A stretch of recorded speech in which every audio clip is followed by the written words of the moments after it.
다음날 롱본에서는 새로운 장면이 펼쳐졌다. 콜린스 씨가 정식으로 구원 의사를 밝힌 것이다. 그는 휴가가 다음 토요일까지 뿐이니 시간을 지체하지 않기로 했고, 그 순간조차 자신을 곤란하게 만들 주저함이란 것이 전혀 없었으므로 이 일을 아주 질서정연하게 자신이 생각하기에 예법상 따라야 할 모든 절차를 갖추어 진행했다. 아침 식사 뒤 얼마 지나지 않아 베넷 부인과 엘리자베스, 그리고 막내들 중 한 명이 함께 있는 것을 발견하자 그는 어머니에게 이렇게 말했다. 부인, 오늘 아침 중으로 엘리자베스 양과 단둘이 이야기를 나눌 수 있도록 그 아이의 마음을 움직여 주실 수 있을지요. 엘리자베스는 놀라워 얼굴이 붉어지는 것 말고는 아무 말도 못했는데 베넷 부인이 재빨리 대답했다. 세상에 그럼요. 물론이죠. 리지가 아주 기뻐할 거예요. 반대할 이유가 없답니다. 자, 키티, 위층으로 가자. 부인은 바느질거리를 챙겨 급히 나가려 했지만 엘리자베스가 소리쳤다. 어머니 가지 마세요. 제발 가지 마세요. 콜린스 씨가 양해해 주셔야겠어요. 제게 하실 말씀이 있다 해도 다른 사람들이 들어서는 안 될 얘기는 없겠죠. 저는 제가 나가겠습니다. 안 돼, 리지. 터무니없는 소리 마라. 그대로 있어. 엘리자베스가 정말로 벗어나려는 기색을 보이자 어머니는 덧붙였다. 리지, 반드시 자리에 앉아 콜린스 씨 말씀을 들어. 엘리자베스는 그런 명령에 공개적으로 맞서지 않기로 했다.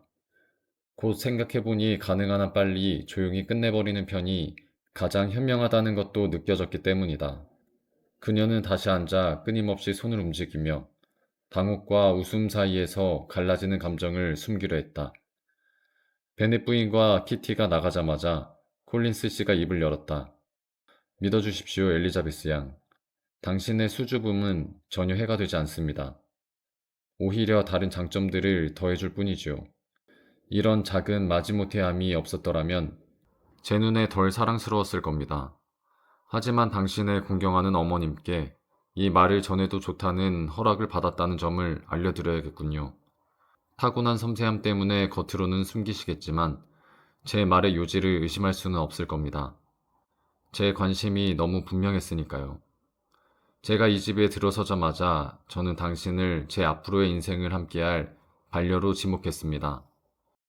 다만 제 감정에 떠밀려 버리기 전에 제가 왜 결혼하려 하는지, 그리고 어째서 아내를 고를 작정으로 허트퍼드셔에 온 것인지 그 이유를 말씀드리는 것이 좋겠습니다.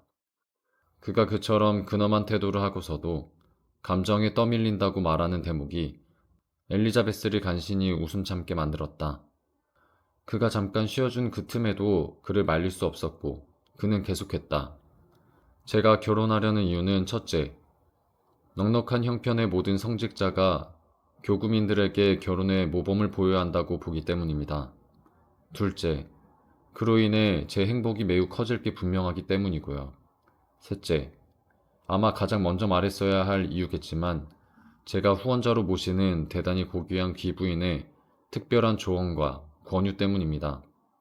그분은 이 문제에 관해 두 차례나 의견을 주셨죠. 허즈펀드를 떠나기 전 토요일 밤 우리가 카드놀이를 하던 중 제닝스 부인이 드버그 양의 발받침을 정리하고 있을 때 이렇게 말씀하셨습니다. 콜린스 씨 결혼하셔야 해요. 당신 같은 성직자는 결혼해야 하오. 제대로 고르세요. 내 체면을 봐서라도 신사 집안 아가씨로, 그리고 당신 자신을 위해서도 너무 높게 크지 않았지만 부지런히 살림을 꾸려 작은 수입으로도 알뜰히 살 줄 아는 그런 유능한 여자를 고르세요. 이게 내 조언이요. 가능한 빨리 그런 여자를 찾아 허즈펀드로 데려오면 내가 직접 찾아가겠어요. 덧붙여 말씀드리자면 사촌 아가씨, 저는 캐서린드버그 부인의 관심과 친절이 제가 드릴 수 있는 장점들 가운데 결코 사소한 것이 아니라고 여깁니다. 그분의 예법은 제 말로는 다 표현할 수 없을 정도이고 당신의 재치와 활달함은 틀림없이 그분의 마음에 들 겁니다. 다만 그분의 신분이 자연스레 요구하는 침묵과 공경심으로 적절히 누그러뜨린다면 말이죠.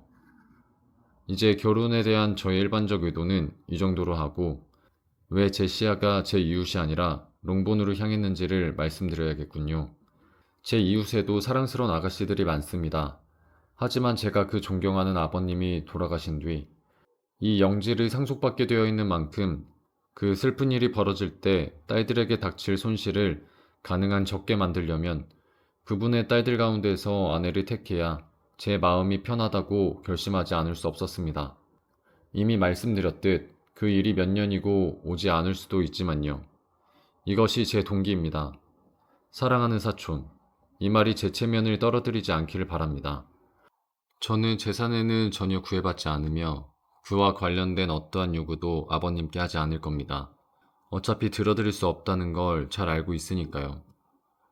또 4% 채권 1000파운드가 어머님이 돌아가신 뒤에야 당신의 몫이 된다는 것. 그것이 당신이 받을 수 있는 전부라는 것도 알고 있습니다. 그러니 그 문제는 언제나 입에 올리지 않겠습니다.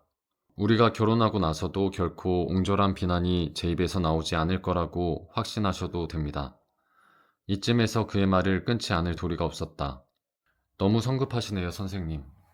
그녀가 외쳤다. 제가 아직 대답도 하지 않았다는 걸 잊으셨어요. 시간을 더 지체하지 말고 지금 대답하게 해주세요. 제게 해주신 칭찬에는 감사드립니다. 청혼의 영광도 잘 압니다. 하지만 저는 부득이하게도 그 청을 사양할 수밖에 없습니다. 저도 이제 배울 건 다 배웠습니다. 콜린스 씨가 손을 점잖게 내저으며 말했다. 젊은 숙녀들이 마음속으로는 받아들이고자 하는 남자의 구애를 처음엔 거절하는 것이 통상적이라는 사실을 말이지요.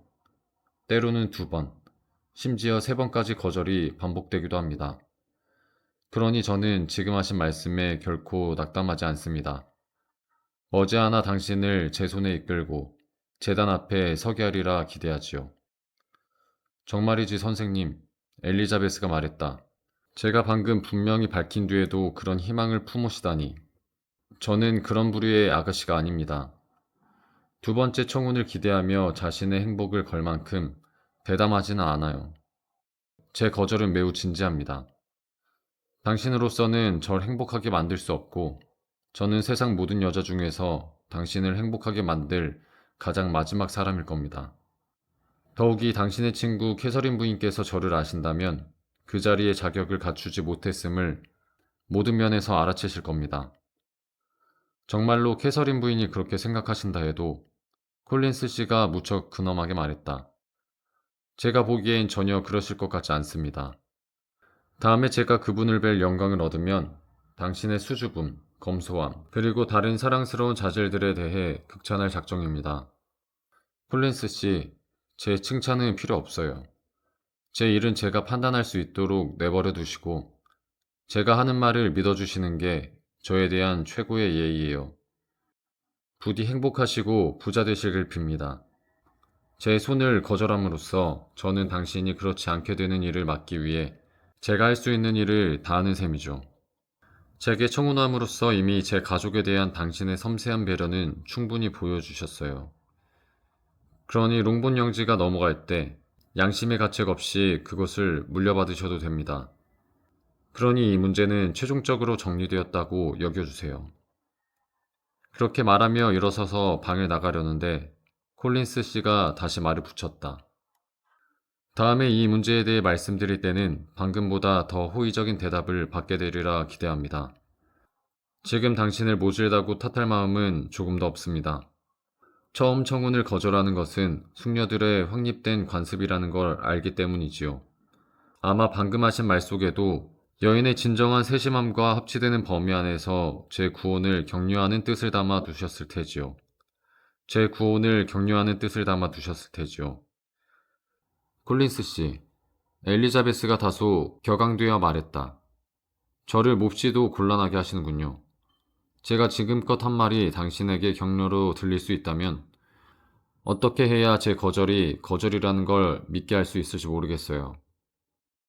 사랑하는 사촌, 제 구애를 거절하신 건 그저 형식적인 말에 지나지 않는다고 저로서는 믿고 싶습니다. 그렇게 믿을 이유를 간단히 말씀드리죠.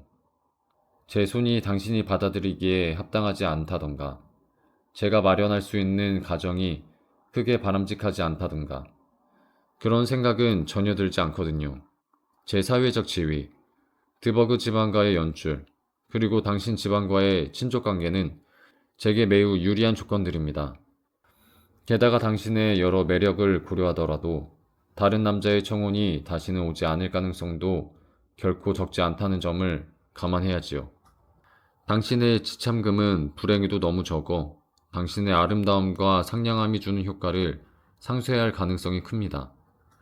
그러니 당신의 거절이 진심일 리 없다고 결론 내릴 수밖에요. 저는 이 거절을 세련된 숙녀들이 흔히 쓰는 방식대로 애타게 기다리게 해서 제 사랑을 더 키우려는 의도로 해석하겠습니다. 분명히 말씀드리지만 선생님, 저는 존중할 만한 신사를 괴롭히는 데서 세련미를 찾는 그런 취향은 전혀 없습니다. 그저 제 진심을 믿어주시는 예우를 받고 싶을 뿐이에요. 청혼해주신 영광에는 거듭 감사합니다. 그러나 받아들이는 건 절대 불가능합니다. 모든 면에서 제 감정이 허락하지 않아요. 더 분명히 말씀드릴까요?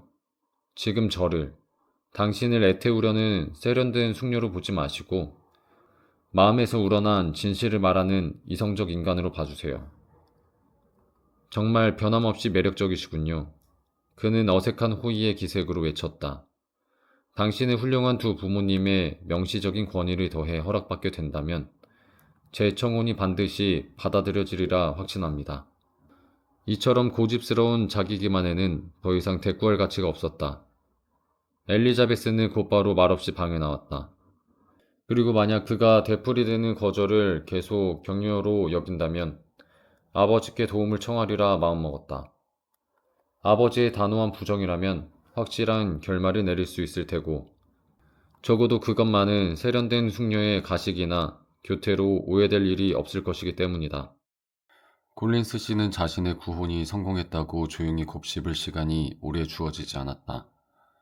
베넷 부인이 현관에서 눈치를 보며 둘의 대화를 지켜보다가 엘리자베스가 급히 방을 나와 계단 쪽으로 향하는 것을 보자 곧장 아침방으로 들어와 자신과 그를 향해 두 사람의 혼인으로 이어질 행복한 전망을 뜨겁게 축하했다. 콜린스 씨도 같은 기쁨으로 그 축하를 받아들였고 이어 자신과 엘리자베스의 대화 내용을 상세히 설명했다. 그는 사촌이 한사코 거절한 것은 오히려 수줍음과 진정한 여성적 섬세함에 비롯된 것이라 여겼고 따라서 충분히 만족할 이유가 있다고 굳게 믿고 있었다. 그러나 이 소식은 베넷 부인을 당황하게 했다. 딸이 거절한 것이 사실은 긍정의 표시라면 좋겠지만 차마 믿을 수는 없었고 솔직하게 그 불안을 드러내지 않을 수 없었다. 하지만 콜린스 씨 걱정 마세요. 제가 직접 리지와 이야기해서 설득하겠습니다. 그 애는 고집세고 어리석어 제 이익을 모르는 아이예요. 하지만 반드시 알게 될 겁니다. 실례지만 부인, 콜린스 씨가 끼어들었다. 만약 정말로 고집세고 어리석다면 제 입장에서는 결혼 상대로 그리 바람직하지 않을지도 모르겠습니다. 저는 혼인 생활에서 행복을 기대하는 사람입니다. 그러니 만약 그녀가 계속 저를 거절한다면 억지로 받아들이게 하는 것이 오히려 제 행복에 도움이 되지 않을지도 모릅니다. 베넷 부인은 깜짝 놀라 급히 손사래를 쳤다. 아니, 전혀 오해하신 거예요. 리지가 고집을 부리는 건 이런 일에 한해서 그렇습니다. 그 외에는 누구보다도 착하고 다정한 아이예요. 제가 곧바로 남편께 말씀드릴 테니 곧 정리될 겁니다. 그녀는 답을 들을 겨를도 주지 않고 황급히 도서관으로 달려가며 외쳤다. 여보, 큰일이에요. 어서 오셔야 해요. 우리 집이 지금 난리가 났어요. 리지가 콜린스 씨랑 결혼을 안 하겠다고 하고 콜린스 씨는 마음을 바꾸겠다고 해요. 얼른 가서 리지를 설득해 주세요. 그렇지 않으면 콜린스 씨가 결혼을 포기해버릴 거예요.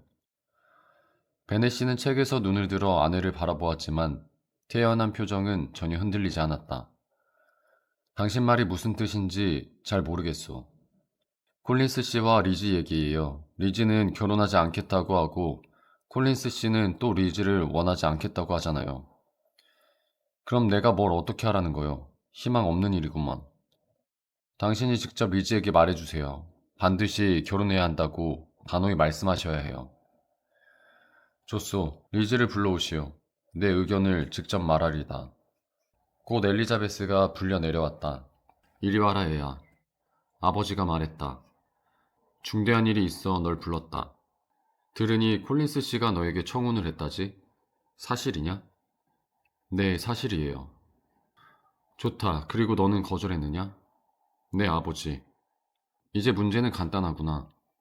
너희 어머니는 내가 받아들여야 한다고 주장하신다. 맞지, 여보? 그래요. 그렇지 않으면 난 그 아이를 다시는 보지 않을 거예요. 그러자 아버지는 진지한 얼굴로 말했다. 엘리자베스, 내 앞에는 불행한 선택이 있구나. 오늘 이후로 너는 부모 중 한 사람과는 인연을 끊어야 한다. 내가 콜린스 씨와 결혼하지 않으면 어머니가 널 다시는 보지 않겠다고 하신다. 그러나 내가 결혼한다면 나는 널 다시는 보지 않을 것이다. 이 말에 엘리자베스는 웃음을 참지 못했다. 반면 남편도 자신과 같은 생각일 거라 믿었던 베넷 부인은 큰 실망에 빠졌다. 도대체 무슨 말씀이세요?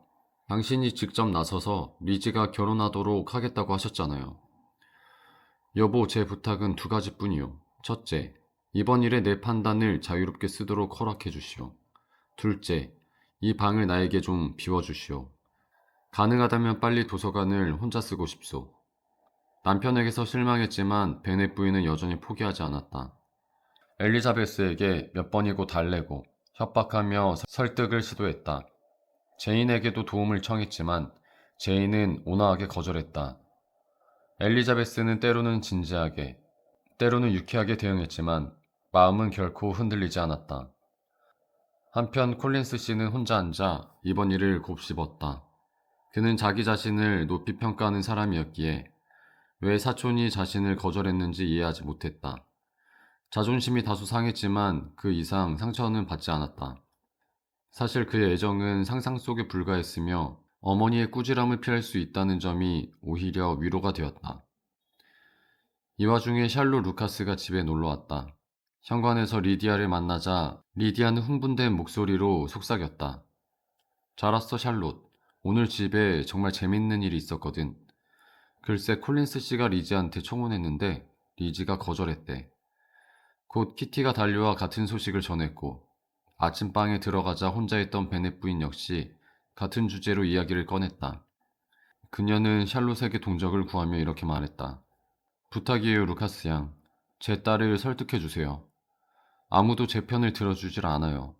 모두가 저를 몰라주고 제 신경병을 알아주지도 않아요. 곧 제인과 엘리자베스가 들어왔다. 여기 온다, 그 애가. 마치 아무 일 없다는 듯 태연하겠네. 오로지 자기 뜻만 중요하다 이거지, 리지. 내가 이렇게 청혼을 모조리 거절하고 다니면 평생 혼자 살게 될 거야. 내 아버지가 돌아가시면 널 먹여 살릴 사람은 없어. 난 못해. 오늘부터 넌 내 딸이 아니야. 도서관에서 말했듯이 다시는 말도 섞지 않을 거야. 불효막심한 자식과 무슨 대화를 하겠니? 아니, 사실 난 누구와도 대화할 기운이 없어. 내 신경이 얼마나 약한지 아무도 몰라. 딸들은 가만히 듣고만 있었다. 위로하거나 설득해봐야 더 큰 화만 부를 게 뻔했기 때문이다. 그녀는 계속 불평을 늘어놓다가 마침 들어온 콜린스 씨를 발견하고 딸들에게 말했다. 자, 모두 입 다물어라. 이제 콜린스 씨와 나만 대화할 거다. 엘리자베스는 조용히 방을 나갔고 제인과 키티도 뒤따랐다. 그러나 리디아는 듣고 싶어 버티고 섰다. 샬롯은 처음에는 콜린스 씨의 과도한 인사와 질문에 붙잡혔고 그 다음엔 호기심 때문에 창가에 서서 못 들은 척하며 귀를 기울였다. 베넷 부인이 한숨 섞인 목소리로 말을 꺼냈다. 아, 콜린스 씨. 부인, 그가 답했다. 이 일은 더는 말하지 맙시다. 딸의 태도에 분노할 생각은 없습니다. 모든 사람은 피할 수 없는 불행을 받아들여야 하고 저는 특히나 젊은 나이에 좋은 자리를 얻은 사람으로서 더욱 그래야 합니다. 사실 제 사촌이 제 청혼을 받아주었다 해도 꼭 행복했으리라는 확신은 없습니다.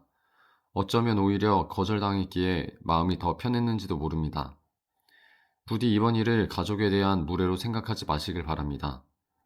따님의 직접적인 거절을 곧이곧대로 받아들인 점이 제 실수일 수 있으나 처음부터 제 의도는 선이었습니다. 저는 단지 제게 어울릴 동반자를 얻고 싶었고 동시에 가족 모두에게 도움이 되고 싶었을 뿐입니다. 혹시 제 태도가 조금이라도 잘못되었다면 이 자리에서 사과드리고 싶습니다.